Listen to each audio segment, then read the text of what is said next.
Good evening to all of you friends. আমি আবারও চলে এলাম নতুন একটা রেসিপির সঙ্গে। আজ আমি আপনাদের সঙ্গে শেয়ার করব ঝিঙের রেসিপি। ঝিঙেগুলো এখন আমি কেটে নিচ্ছি। ঝিঙের কাটিং সাধারণত একই রকম হয়ে থাকে, সেটা থোড় বড়ি খাড়া আর খাড়া বড়ি থোড়, যাই বা হোক না কেন।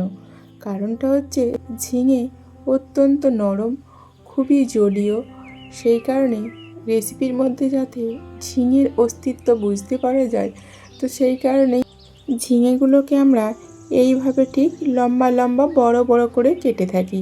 তো সমস্ত ঝিঙেগুলো কেটে নেওয়া হয়ে গেছে। এখন পরিষ্কার করে জলের মধ্যে ধুয়ে নিচ্ছি। এখানে আছে কিছু মশলা, আছে পোস্ত আর কিছু চাল মগজ। এগুলো এখন অল্প একটুখানি জল দিয়ে মিহি করে শিলপাটায় পেস্ট করে নিলাম। মশলাটা পেস্ট করা হয়ে গেছে, এখন আমি তুলে নিচ্ছি। এরপরে আরও কিছু পেস্ট করার বাকি আছে, সেটা হচ্ছে এই যে এখানে আছে কিছুটা ছোলার ডাল। এটা আমি 3-4 ঘন্টা আগে ভিজিয়ে রেখেছিলাম, খুব সুন্দরভাবে ভিজে গেছে। এটাই এখন বেটে নেব। তো সঙ্গে দিয়ে দেব 2 কাঁচা লঙ্কা আর অল্প একটুখানি আদা। আদাটা পরিমাণ মতো ইউজ করলেও ঝালটা আপনারা আপনাদের সুবিধা মতো অবশ্যই ইউজ করবেন লঙ্কাগুলো। তো এইগুলো এখন আমার বেটে নেওয়া হয়ে গেছে, এখন আমি তুলে নিচ্ছি। এরপর এর মধ্যে আরও কিছু মশলা অ্যাড করার আছে, সেগুলো হলো, যেটা আমি আগে দিইনি, লবণ আর অবশ্যই অল্প একটু কালো জিরা। অলরেডি দেওয়া আছে লঙ্কা, আদা, এখন দিলাম লবণ আর কালো জিরা দিয়ে খুব সুন্দরভাবে মেখে নিয়েছি। আমার এখন কাটা বাটা সমস্ত কিছু কমপ্লিট। এরপর আমি জেলে নিচ্ছি উনানটা জেলে অবশ্যই কড়াইটাই বসিয়ে দেব। কড়াইটা খুব ভালোভাবে গরম হলে দিয়ে দেব পরিমিত সরিষার তেল। পরিমিত মানে খুব বেশিও নয়, আবার এমন কমও নয় যে কাজই না করা যাবে।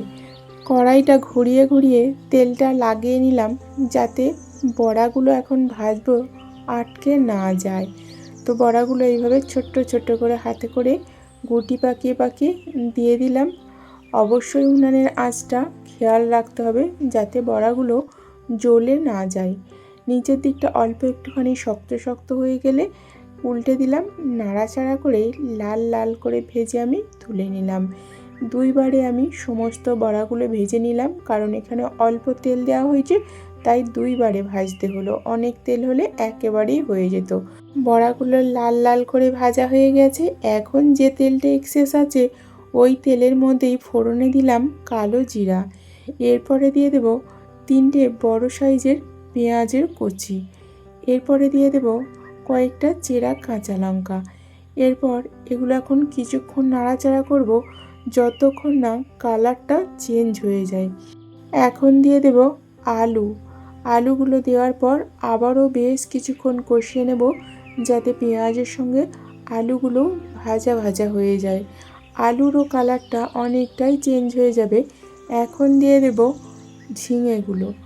ঝিঙেগুলো আগে থেকে দিলে জল ছাড়তো, আলু বা পেঁয়াজ খুব ভালোভাবে ভাজা হতো না, সেই কারণে ঝিঙেগুলো দিলাম।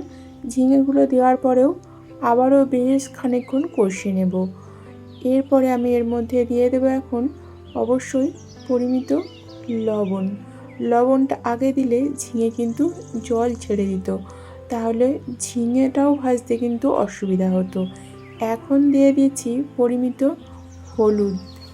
এরপরে দিয়ে দিচ্ছি অল্প পরিমাণে লঙ্কার গুঁড়ো। যদিও বা কাঁচা লঙ্কা দেওয়া হয়েছে, তারপরেও টেস্টটাকে আরও এনহ্যান্স করার জন্য অল্প পরিমাণে গুঁড়ো লঙ্কাও দিয়ে দিলাম। এরপর বেশ কিছুক্ষণ কষিয়ে নেওয়ার পর এখন দিয়ে দিচ্ছি শিলপাটায় বেটে রাখা পোস্ত আর চাল মগজের পেস্ট। এরপর আবারও বেশ খানিকক্ষণ কষিয়ে নেব। এমনিতেই ঝিঙে জল ছাড়ে, তবে যদি শুকিয়ে আসে আপনারা একটু জলও ইউজ করতে পারেন। আমি এখানে শিলপাটা ধোয়া জলটাই ইউজ করলাম। এরপর আবারও বেশ কিছুক্ষণ কষাতে কষাতে চোখে দেখেই বোঝা যাবে যে সমস্ত সবজি মশলা সব মাখো মাখো হয়ে এসেছে। এই রকম সময়ে আমি দিয়ে দিলাম পরিমিত জল। পরিমিত এখানে বেশ খানিকটা জল ইউজ করতে হবে, কারণ ঝিঙে আলু দুটোই সিদ্ধ হতে হবে। আবার বড়াগুলো দেওয়ার পরেও ঝোলটা অনেকটাই টেনে নেবে, সেই রকম আন্দাজ করে আমি বেশ খানিকটা জল দিয়ে দিলাম। এরপর চাপা দিয়ে দেব 10 মিনিটের জন্য। ফুটে উঠেছে দেখুন।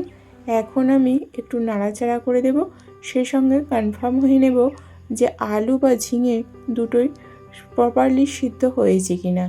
এরপর দিয়ে দেব এই ভেজে রাখা বড়াগুলো, একটু নাড়াচাড়া করে দিলাম। এরপর চাপা দিয়ে দেব।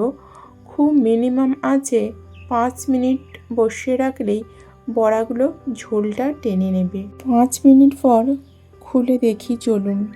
এই দেখুন বড়াগুলো ঝোলটা অনেকটাই টেনে নিয়েছে, ঝোলটা অলরেডি অনেকটাই কমে গেছে এবং রেসিপির টেক্সচার একদম পারফেক্ট হয়েছে। তো বন্ধুরা, ডালের বড়া দিয়ে ঝিঙের এই রেসিপি আপনাদের কেমন লাগলো অবশ্যই কমেন্ট করবেন। আবারও দেখা হচ্ছে পরবর্তী ভিডিওতে নতুন একটা রেসিপির সঙ্গে।